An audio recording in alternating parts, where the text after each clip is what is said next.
You ask Tiger to solve. This deals with linear equations with one unknown. The final result is I equals 1. Let's solve it step by step. Simplify the expression. Group like terms. Simplify the arithmetic. Group all constants on the right side of the equation. Subtract 5 from both sides. Simplify the arithmetic.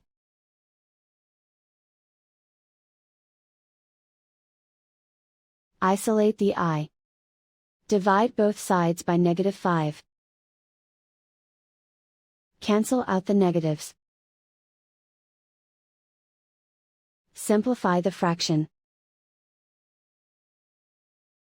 Cancel out the negatives. Simplify the fraction. And so the final result is I equals 1.